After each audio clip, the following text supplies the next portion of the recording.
has sent you as a creative?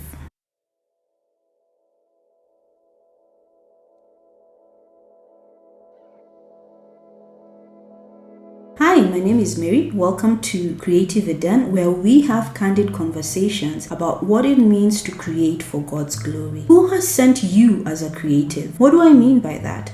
On what basis are you expressing your creativity? Did you wake up one day and find that you had a creative gift, something that was burning deep inside of you and you just needed to let it out somehow? Did someone mention that you happen to be really good at something, perhaps painting or singing, and that inspired you to explore that creative aspect of yourself? Maybe perhaps it's a hobby that you've always had and you one day decided to turn it into a business. What is it that is driving your creative expression? Are you the one who woke up and decided to pursue it? Or is there something that is greater and beyond you that you are actually pursuing? This is a reality of finding out who has sent you as a creative. Why does it matter? Because when you find out who has sent you as a creative, then you know on what authority you are venturing into your creative craft. For instance, if you have been employed at a particular organization and they send you to represent them, say at a conference or at a meeting with a client, then you know on what authority you're going there. And even those who are receiving you are aware of what authority you are transacting business with. They know that if there is communication beforehand that this person is going to come and represent us, then you are acknowledged as someone who has the authority to transact and to do business with them on behalf of the company that you're representing. In the same way, if we understand that as creatives who are also believers, as Christians who are creative, we have first and foremost gotten our assignment, our creative expression from God Himself, then we know that the person that we are representing, the one whom we derive our authority and our value from as creatives, is God Himself. So we are not just venturing out there to do things the way we think we should do them, or the way other people think we should do them, the way the trends are saying we should do them, or the way the industry has patterned and fashioned itself for things to be done. No, we are going back to the one who has sent us and asking, what is our assignment? What is it that you have given me to do? How should I go about doing it? When should I do it? What's the right time and season? So for instance, I'm a writer.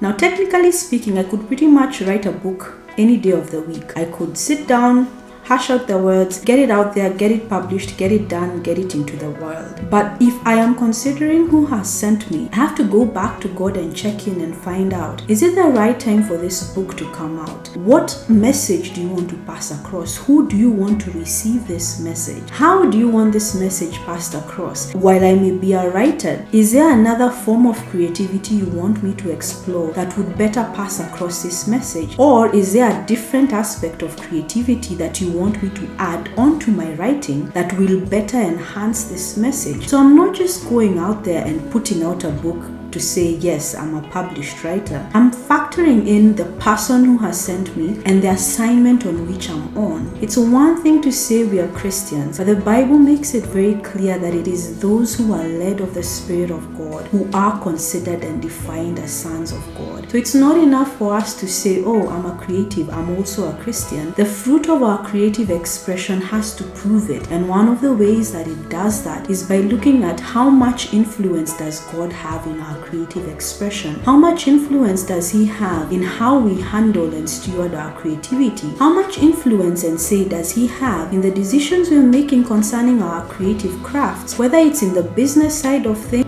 or the art side of things? Are we allowing Him to have a say? Are we allowing God to have a say in our creativity, especially considering He's the one who gave it to us? And if we look at the parable of the talents, where the master entrusted different servants with specific talents, went away for a while, came back expecting a return, on which side of that divide would we be found on? Would we be found on the side where we did our due diligence and multiplied the creative gift that God has entrusted entrusted us? Or would we be found as one of the servants who just hid his creative talent in the ground, which is not just a metaphor for not doing anything about it, but it could also very simply symbolize doing things the wrong way, planting things in the wrong place, investing in the wrong thing. We can have the best of intentions, but until we go back to the original creator, the one who not only gave us our creative gift, but even created us, who best understands how we function as human beings and also how our gifts function, until we go back to him, then we cannot fully say that we have been sent by God,